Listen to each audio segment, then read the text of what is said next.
Let me ask you something that might sting a little. When you were 8 years old, did you ever wonder why some kids seem to have invisible targets painted on their backs? Why certain children walked through school hallways like they were navigating a minefield while others floated through untouched?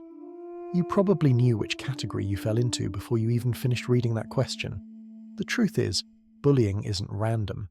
It's not just bad luck or being in the wrong place at the wrong time. There's a psychology behind it, a pattern that most people never talk about because it's uncomfortable to admit.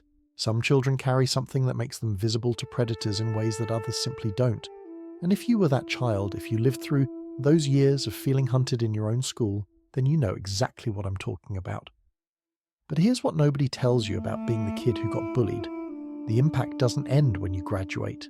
It doesn't disappear when you turn 18, or when you get your first job, or when you finally feel safe in your own skin. The psychology of that experience becomes woven into who you are, shaping how you see the world, how you relate to others, and most importantly, how you see yourself. Today we're going to dive deep into the mind of the child who became the target. Not just what happened to them, but why it happened, what made them different, what made them vulnerable, and how that experience rewired their brain in ways that still show up decades later. Because understanding this psychology isn't just about making sense of the past. It's about finally breaking free from patterns you might not even realize you're still living. Most people think bullying is about the bully.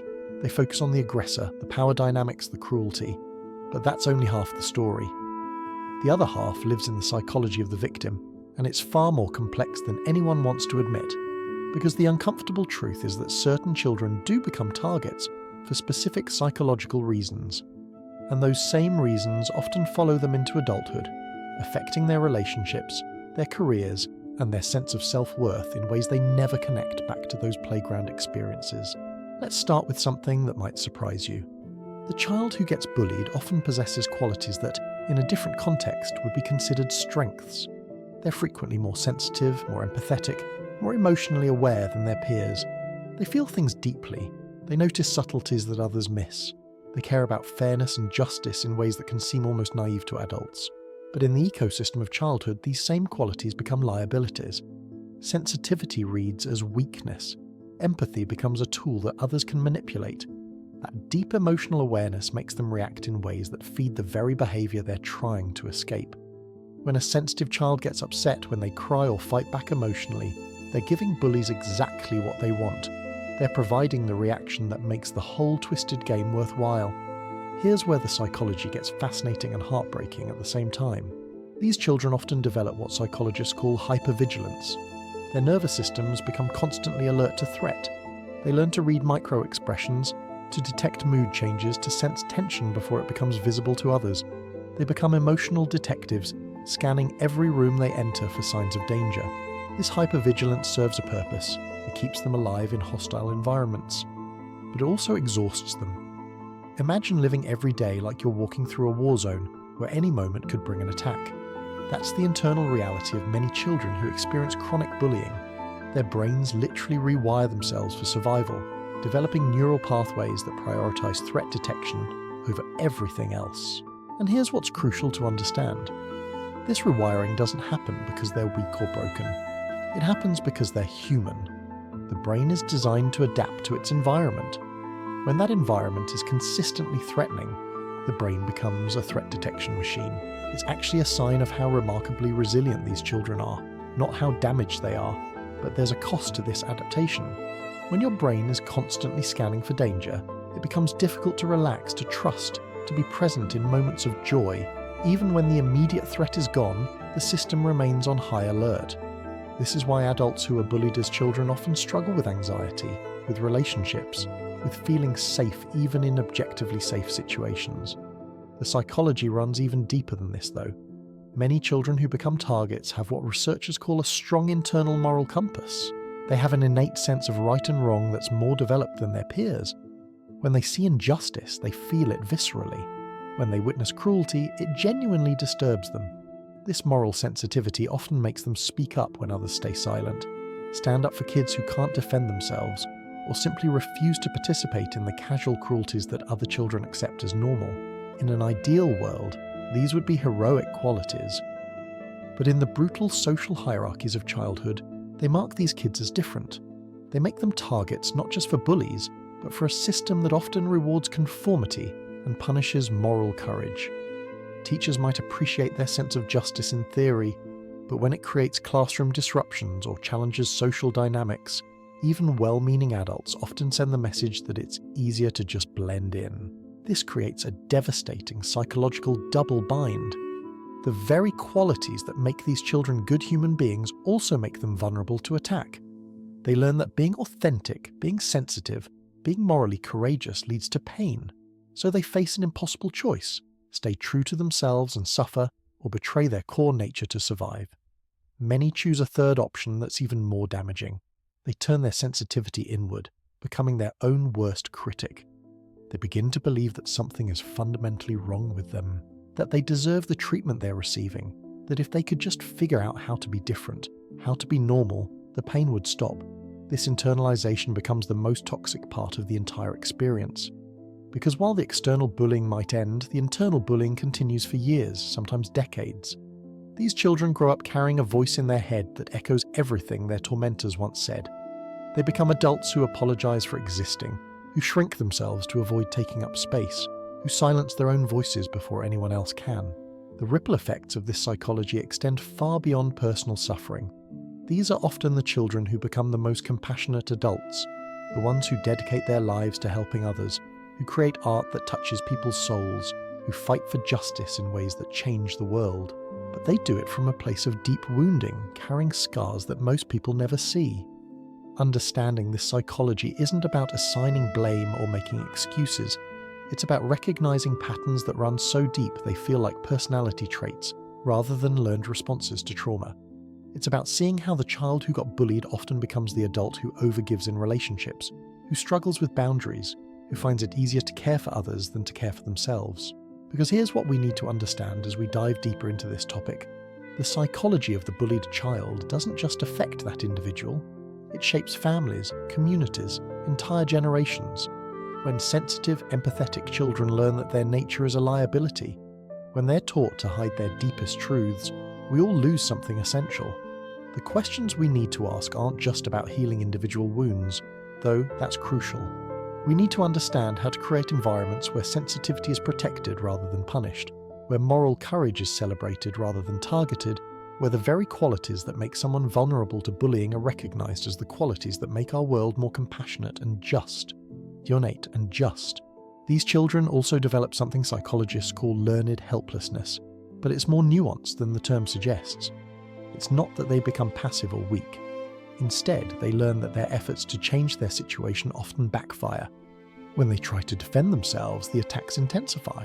When they tell adults, they're often dismissed or blamed for not fitting in. When they attempt to change their behavior to avoid targeting, they discover that the goalposts keep moving. This creates a psychological pattern where they begin to anticipate failure before they even try. Not because they lack courage or strength, but because their experience has taught them that their actions rarely lead to the outcomes they hope for. They develop what looks like passivity, but is actually a sophisticated form of emotional self-preservation. The most heartbreaking part of this psychology is how these children often blame themselves for their inability to stop the bullying. They internalize the message that if they were stronger, smarter, different somehow, they could make it stop. This self-blame becomes a toxic form of control, because if it's their fault, then theoretically they have the power to fix it. The alternative, accepting that they're genuinely powerless in their situation, feels even more terrifying. This is why so many adults who were bullied as children carry deep shame about their experiences. They remember feeling helpless, and they interpret that helplessness as weakness rather than recognizing it as a realistic response to an impossible situation. They judge their 8-year-old selves by adult standards, forgetting that children don't have the emotional tools or social power to handle systematic persecution. The psychological impact goes beyond just self-perception, though. These experiences fundamentally alter how these children understand relationships. They learn that closeness can be dangerous, that vulnerability invites attack, that trusting others is a luxury they can't afford. They become experts at reading people's intentions, often with startling accuracy, but they use this skill primarily as a defense mechanism. In their adult relationships, this shows up as a constant internal tension. They crave connection but fear it simultaneously. They want to be seen and understood, but they've learned that being truly visible often leads to pain, so they develop elaborate ways of connecting while keeping their deepest selves protected. They become the friends who listen beautifully but rarely share their own struggles. They become partners who give endlessly but struggle to receive. There's also a fascinating phenomenon that happens with many of these children around achievement and success. Because they couldn't control their social environment, many of them pour their energy into areas where they can have some measure of control. They become high achievers academically, artistically, or in other domains where their sensitivity and attention to detail become advantages rather than liabilities. But even their achievements carry the psychological residue of their early experiences. They often succeed not from joy or passion, but from a desperate need to prove their worth. They become perfectionists not because they love excellence, but because they've learned that anything less than perfect makes them vulnerable to attack. Their success becomes armor, a way of making themselves too valuable to dismiss or too accomplished to target. This creates a strange paradox where many highly successful adults carry deep insecurities that seem completely at odds with their achievements. They might be respected in their fields, loved by their colleagues, admired for their talents, but internally they still feel like that vulnerable child who couldn't make the hurting stop. No amount of external validation fully heals the psychological wound of feeling fundamentally unacceptable as you are. The hypervigilance we talked about earlier also creates unexpected challenges in their adult lives. These individuals often become incredibly intuitive about other people's emotions and needs. They can sense when someone is upset before that person even realizes it themselves. They notice things others miss, pick up on subtle dynamics, and often serve as emotional barometers in their social circles. But this same sensitivity that makes them extraordinarily empathetic also makes them vulnerable to emotional overwhelm. They absorb other people's feelings like sponges, often struggling to distinguish between their own emotions and those of the people around them. They might walk into a room feeling fine and leave feeling anxious or sad without understanding why. This emotional porousness, combined with their deep need to help others feel better, often leads them into relationships where they become emotional caretakers. They're drawn to people who are struggling, who need healing, who remind them of their own childhood pain. But instead of healing their own wounds, they try to heal them through proxy by fixing others. The psychology of boundaries becomes particularly complex for these individuals. Having had their boundaries violated repeatedly as children, many never learned that they had the right to say no, to protect their energy, to prioritize their own needs. The concept of healthy selfishness feels foreign and wrong to them. They've been taught, through painful experience, that their value lies in how useful they are to others, not in their inherent worth as human beings. This creates adults who give compulsively, who struggle with guilt when they're not helping someone, who feel selfish for having needs of their own. They've learned to find their identity in their usefulness, their kindness, their ability to make others feel better. But this leaves them feeling empty when they're alone, uncertain of who they are when they're not performing a function for someone else. The neurological changes that occur during chronic childhood stress also affect how these individuals process information and make decisions as adults. Their brains, having been shaped by environments where quick threat assessment was crucial for survival, often struggle with the kind of calm, methodical thinking that many life decisions require. They might find themselves making choices based on avoiding potential pain rather than pursuing potential joy. They become experts at worst-case scenario thinking, not because they're pessimistic by nature, but because their brains were trained to anticipate problems before they become crises. This can make them incredibly valuable in certain professional contexts, but it can also make it difficult for them to take risks, to trust good things when they happen, or to believe that happiness can be sustainable. Perhaps most significantly, these experiences shape their relationship with their own voice. Having learned that speaking up often made things worse, many develop a complicated relationship with their own thoughts and opinions. They become excellent listeners, skilled at understanding multiple perspectives, gifted at seeing situations from everyone's point of view except their own. They learn to value harmony over honesty, peace over authenticity. Their own needs become whispers that they've trained themselves not to hear. This creates adults who can advocate fiercely for others, but struggle to advocate for themselves, who can see everyone else's worth clearly but remain blind to their own. The psychological aftermath also manifests in how these individuals approach conflict as adults. Having experienced conflict as something that threatened their very survival, they develop an almost allergic reaction to disagreement. They become masters of reading the room, experts at diffusing tension before it builds, skilled at saying what others want to hear rather than what they actually think. But this conflict avoidance comes at a tremendous cost. When you spend your life preventing arguments, you also prevent the kind of honest communication that builds genuine intimacy. You create relationships that feel safe but shallow, connections that lack the depth that comes from working through difficulties together. You become someone others feel comfortable around, but you never feel truly known. There's also something profound that happens around their relationship with anger. Most children who experience chronic bullying learn that their anger is dangerous. When they fight back, consequences follow. When they express frustration, they're told they're being difficult. When they show the natural human response to injustice, which is rage, they're taught that this emotion makes them the problem. So they learn to swallow their anger, to turn it inward, to transform it into something more socially acceptable. They become sad instead of angry, disappointed instead of furious, hurt instead of outraged. This emotional alchemy protects them in childhood, but leaves them disconnected from a vital source of energy and boundary setting in adulthood. Adults who were bullied as children often struggle to access healthy anger even when it would serve them. They might tolerate treatment that others would immediately reject, not because they don't recognize it as wrong, but because their anger response has been so thoroughly suppressed that they can't access the energy needed to say no.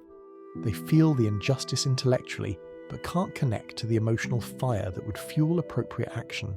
This suppressed anger doesn't disappear though. It often emerges in unexpected ways.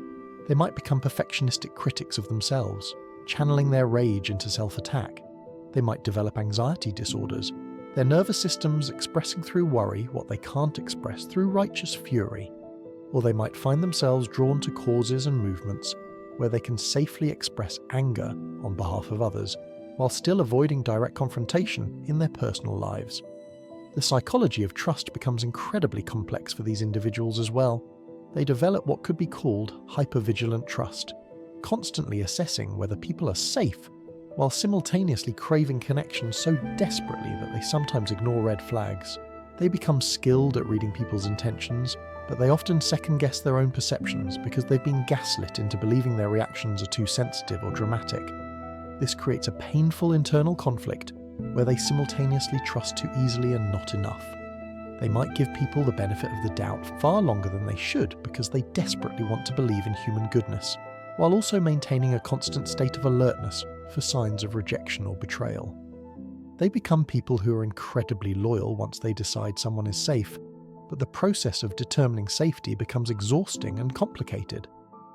Their relationship with power and authority also carries deep psychological complexity.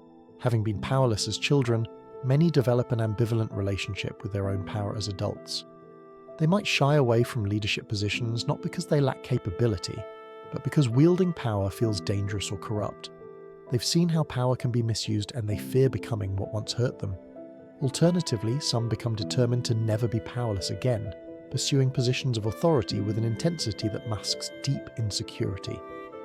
But even when they achieve positions of power, they often struggle to use it effectively because they're so afraid of causing the kind of pain they once experienced. They become leaders who avoid difficult decisions, managers who can't give constructive criticism, parents who struggle to set necessary boundaries.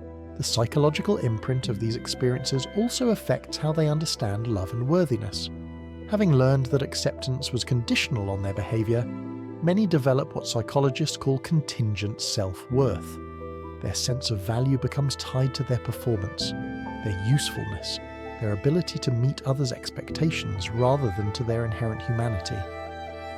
This creates adults who work incredibly hard to earn love they believe they don't naturally deserve.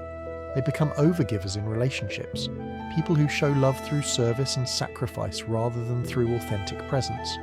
They struggle to believe that someone could love them for who they are rather than for what they do, so they exhaust themselves trying to become indispensable.